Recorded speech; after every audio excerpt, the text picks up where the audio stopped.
do you have your reading buddies ready? All right, let's start our book. Today's book is called Germ's Journey. This is Rudy. Rudy feels rotten. He has a cold. Colds are caused by tiny creatures called germs. And right now, millions of germs are living inside Rudy's nose. The cold germs inside Rudy's nose are multiplying. Multiplying means there's more and more and more of them very, very quickly. They're running out of room and need a new home. Another nice warm nose would be perfect. The germs tickle Rudy's nose and trigger a sneeze. Achoo! Rudy forgets to use a tissue. His cold germs fly across the room at more than 100 miles an hour. That is faster than your car goes when you drive on the highway. That is really, really fast.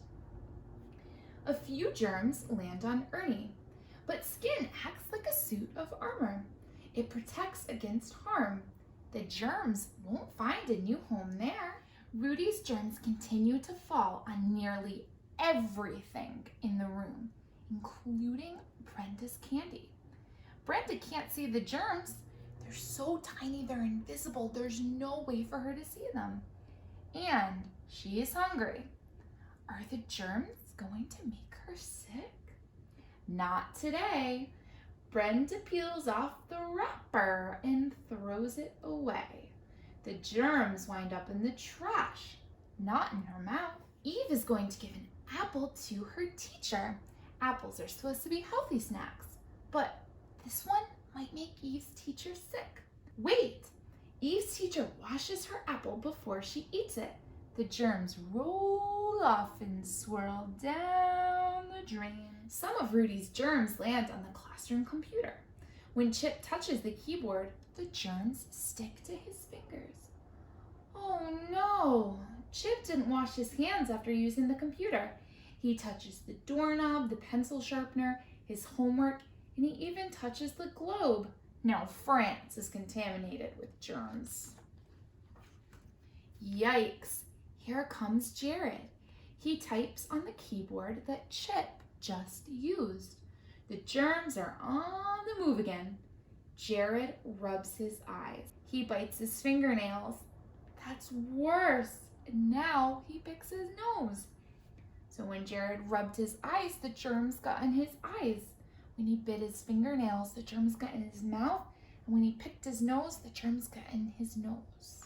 Rudy's cold germs are now inside of Jared's nose.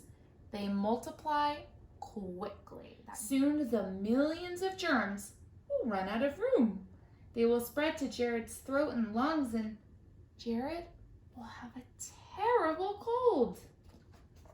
Jared doesn't feel really sick yet, but he can still spread germs, especially if he doesn't cover his mouth.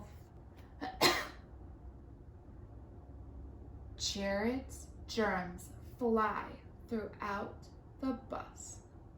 They land on Connor's backpack and Sky's lunchbox. They land on empty seats in the bus driver's head. Britley yawns and the germs fly into her mouth. Yuck. The germs find new homes miles from school, and they don't stop there. They travel through dance class, piano lessons, and baseball games. They travel to restaurants and birthday parties, even the movies. Tonight, Jared finds out he is leaving this weekend to visit his grandmother in Ohio. The germs that started with Rudy are now off on a brand new adventure. So friends, if Rudy had just covered his nose and his mouth when he sneezed, Jared wouldn't have gotten sick and all of those other people wouldn't have gotten sick. So what you need to do when you have to cough or sneeze is you take your arm and you want to cough and sneeze on the inside of your arm, just like this. Or achoo, right here. You don't want to cough or sneeze in your hands. You don't want to cough or sneeze out into the air. Another thing you can use when you feel like you're going to sneeze is a tissue. But when you are done using that tissue, you need to make sure you throw it away right away, and then you wash your hands because the germs could have gotten on your hands when you blew your nose. Before you eat, before you move on to doing something else, so if you are on the computer, when you leave, you should wash your hands. When you finish doing something and move somewhere new, you should wash your hands. If you keep your hands washed, you can stay healthier. Another thing to make sure that you don't do is to touch your face. So Jared touched his eyes, he put his fingers in his mouth, and he touched his nose. His hands weren't clean, he didn't wash them. So now the germs are in his body. They went in on his eyes, they went in his nose, and they went in his mouth. And now he is sick. That's why we need to always make sure that we sneeze or cough in our arm or in a tissue, and that we wash our hands after we do it. All right, friends, bye.